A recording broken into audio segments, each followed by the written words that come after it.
I grew up in a family in the South. From my grandfather, my parents were very proud and very self-determined. That experience of the role that my family played in the civil rights movement and the history that was continually told to us of the role that our family lineage had played in human rights became the fertile ground that shaped me into the person that I am today. So on the one hand, having quite a profound clarity of spirit, and on the other hand, having a great sense of responsibility to my people, to my ancestors, and to future generations in terms of social justice, righteousness, freedom, love, and compassion were very strong in focusing and shaping me into the person that I have become. In 2005, I had the clear guidance that it was time to not just walk, but to really walk the talk of faith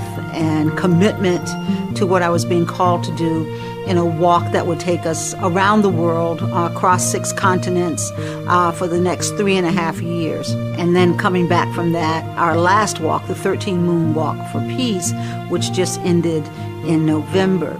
So here I have these 4 major walks that took place over the course of 12 years. And so it's in that space that I learned that what I walk for is the possibility of this emerging paradigm taking root in the consciousness of humanity. I'm very happy with the walk. I'm happy that our ultimate testimony is over 2 years on the walk and we're still here. We're coming into the final 11 months out of the country.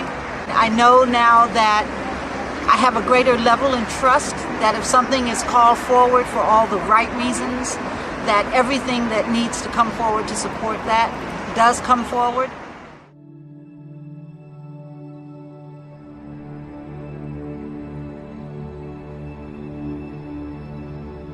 It is a story that I have looked forward to.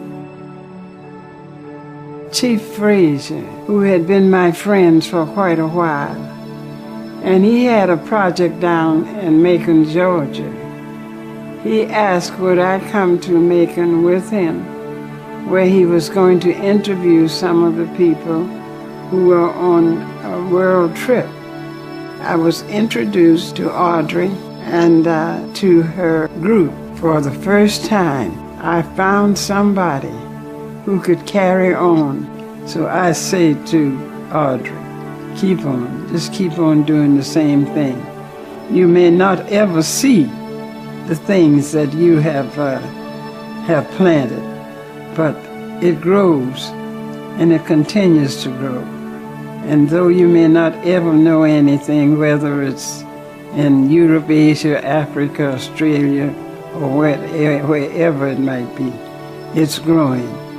And eventually, this is why God has us here, that people like you and me and others will be able to spread this message of love and of faith and hope.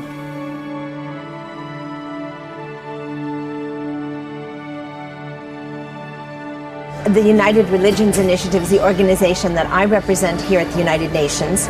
It was founded in 2000, and when it was founded, they had a charter signing paper in Pittsburgh. And we also had a ceremony here at the United Nations in the Rose Garden to sign for the United Religions Initiative. Audri has been a friend, but Audri also brought the walk here to the United Nations. She helped us open the Season for Nonviolence a number of years ago, probably 2005-ish. Audri's walk and all the people that she touched, she was talking about the Millennium Development Goals, she was talking about peacemaking, she was talking about bringing respect and all the kinds of things that we work on. And here was Audri giving up her job, giving up her life in Atlanta to walk around the world and to meet people, to bring them into her world and for her to bring them back to the world at large. It wasn't just to meet Audri, it was for her to be able to bring all of the people she's met together. She's a real connector. I love her because she really does and lives what she's trying to teach. And for people to have met her, you know that you're meeting the real thing. And it is a thrill to me because Audri won the Bose Award for the URI, and which involved a very special honor, and to have this named grant because of the work she was doing for the URI, and to know that we had a small part of it when she was here at the United Nations was just wonderful. I am Ambassador Anwarul K. Chowdhury. I'm from Bangladesh, and I am a former Under Secretary General of the United Nations. My greetings to peace-loving peoples of the world. I'm very happy to talk to you, to tell about this wonderful, brilliant concept of the culture of peace, to create within oneself the inspiration for peace and non-violence. This is what we need in today's complexities, challenges that we face. We need to transform each one of us into agents of peace. Talking about peace should start with oneself, and that is the self-transformation we are talking about. As we live our daily lives, we have to be peaceful and non-violent in our own motivations, in our own interactions, and in our exchanges with the rest of the community, rest of the society. That's very important. A peace should start with oneself. The amount of resources spent on armaments can be diverted for development, for people, improving lives of peoples. The armaments expenditure, as has been said many times, has gone much more than $1 trillion every year. And I think one day's expenditure on arms covers the whole budget of the United Nations for a full year. The issue of peace should never be far from our minds and our thoughts, because peace is more than just a word. It's action, and it's not a discussion word. There should be mobility.